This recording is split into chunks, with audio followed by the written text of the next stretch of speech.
And welcome to the programme.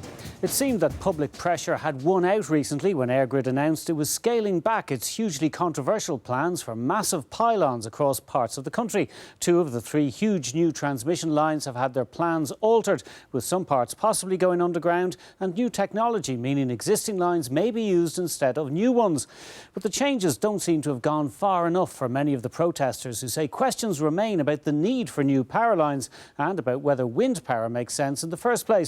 Robert Short has been finding out more about the plans and why many people still aren't happy. It's about power, it's about wind, it's about people. You may have thought the controversy over pylons had gone away, but it's only just beginning. The national grid is about to undergo a massive investment. 3 big projects across the country. New lines in the southeast, the northwest, and a north-south interconnector. Tucked away in a corner of County Meath lies the most important junction in the country's electricity network. This is where the undersea cable between the UK and Ireland joins the national grid. It's where the 400 kilovolt line comes up from Moneypoint Power Station in County Clare. And it's where EirGrid proposes to begin its long-planned north-south interconnector to travel across the border to Tyrone. That is part of the consultation as we consult with communities upon the line route and the siting of pylons, and try to take all of those concerns on board as we go through that process. But the number of one-off houses we have in this country does make that difficult, so we do aim to keep the pylons and the line away from people's houses and settlements and that, but that's not always possible. Successive governments have been committed to an all-island energy market. The north-south interconnector is part of this. If it's built, it will come through the farmland of Lean Buchanan, just south of Navan. How far are we from your house? About 60 metres from the house. Where is it actually going to go this here? pylon here is going exactly where those two ESB poles are here. And it's 43 metres between. So it's going to be fairly high up there. 43 metres, like, you know. Yeah. The whole place is destroyed. Everything you worked for all your life is gone. And houses are worth nothing, land is worth nothing. Where's the sense? It's underground, it's not a problem. They can come straight up through here, it won't bother me at all. Wherever it takes, we're prepared to go the whole way. If I have to stand out in the road and stop them, I'll have to stand out in the road. Liam is part of campaign group North East Pylon Pressure. The group questions the €500 million price tag EirGrid cites as part of its reasons for not putting the interconnector underground. The same plan is on the table, but nothing has happened. EirGrid planned to have this built at this stage. Governments have come and gone, but the project hasn't moved on one iota, and EirGrid need to realise that. And I think if they really want this built, they need to start talking to the people and looking for a solution. And there are plenty of options now in terms of undergrounding and upgrading in the north the existing infrastructure there.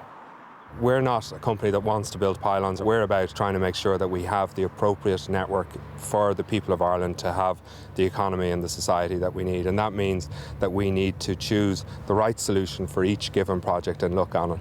And I suppose choosing a suboptimal solution at a cost premium of €500+ million and putting that cost onto consumers for a technically suboptimal solution just doesn't seem like the appropriate thing.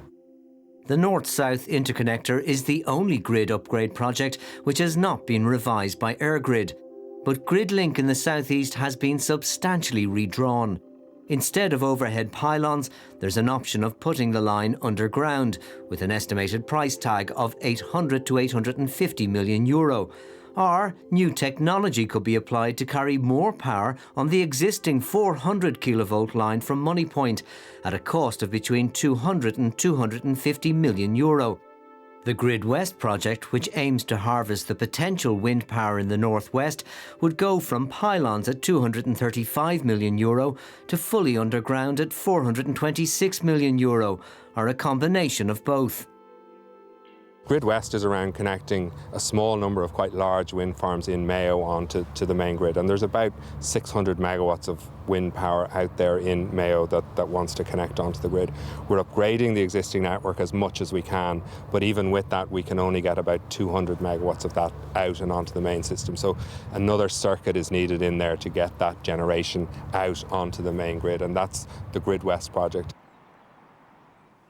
The scale of what's planned for North Mayo is staggering. Projects with over 600 turbines are in different stages of planning. Each need to be connected to the grid. That's what worries the people of Moygauna in North Mayo. There's 170 turbines between 3 wind farms, and they stretch from just over there all the way around over to there. Some of those are up to 185 metres in height.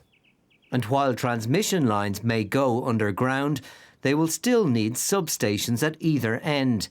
Here, wind farms and Grid West are two sides of an unwanted coin.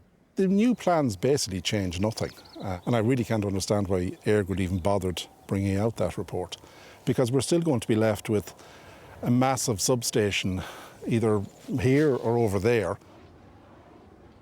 Wind power promises a lot, but for communities like here in North Mayo, it offers little.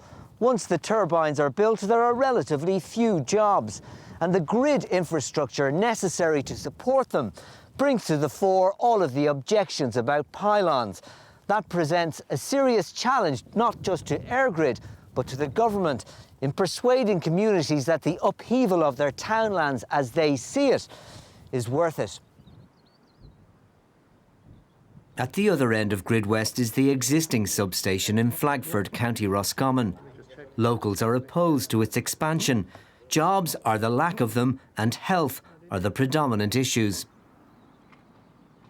We wouldn't be considered a high-density population, but at the same time our children are as precious to us as all of the children of the state of Ireland, and we just feel that they have the same right to grow up in a safe, healthy environment. 220,000 volts here for the last 35 years, and it hasn't resulted in one job. And we have no reason to believe that another 400,000 volts is going to change that situation. It has meant nothing to this area.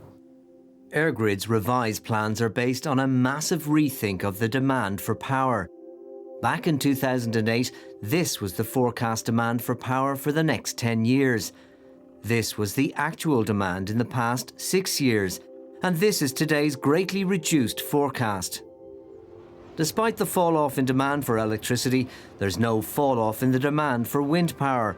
Ireland has set a high target of 40% of electricity from renewables, principally wind, by 2020. About half that target has been achieved. On the one hand, consumers pay a very small subsidy for wind on their electricity bills. But on the other hand, this is entirely offset by the fact that when the wind blows, we don't generate electricity from our most expensive fossil fuel plants.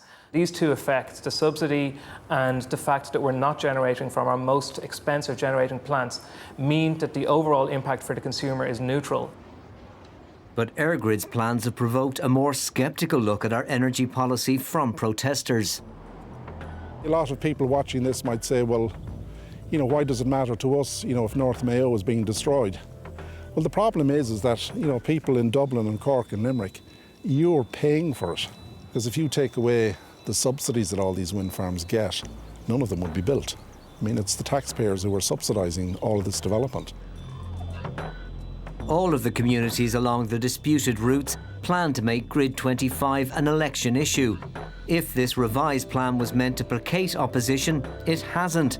In fact, it sparked a wider debate about the direction of our energy policy, and that will be harder to put underground. Robert Short reporting, and I'm joined now in studio by Henry Fingleton, Chairman of WindAware Ireland, by Fianna Fáil Senator Thomas Byrne, by Green Party leader and former Energy Minister Eamon Ryan, and by Mary Rose Burke, Director of Policy with IBEC. Communications Minister Alex White wasn't able to be with us this evening because he's abroad on government business, but one of his predecessors is here, Eamon Ryan, who was in the big chair when Grid 25 was launched. At the time, people told you that this capacity wasn't needed, and it turned out they were right. No, when you're designing grids, you've got to think 50 years ahead. And the future that this country should go, in my mind, is a more electric future rather than us burning imported fossil fuels, which are costing us €6.5 billion every year. But do you accept that the projections were completely wrong? We had an economic crash, and yes, there was a fall in demand, but we're still going to need electricity. The demand that they're forecasting now for 2025 is less than the demand they were talking about in 2008. And I have a real fear that under this government, we're scaling back ambition in terms of making that switch away from using fossil fuels, and also scaling back in the sort of plans that we're seeing. Yes, it's great to see lines going underground, and yes, where we can use existing lines, that's far better. But the real fear I have is that we will scale back to such an extent that we will not have any future development in the west or the southeast or the southwest. And that's a concern that we also have to be interested in, because one of the things you get in building a grid, underground, all the better, and on existing lines, even better. But you do need to build the grid to get employment in the west and to get employment in the southwest and the southeast. And that is threatened, in my mind now, by the by the amount of scaling back that has been done. Okay. Electricity powers our economy. We need it. And yes, it's difficult, and we have to consult and get the planning right. But giving up in terms of making that switch away from fossil fuels, that's not in the long-term interest of our country. So you're in favour of popular things?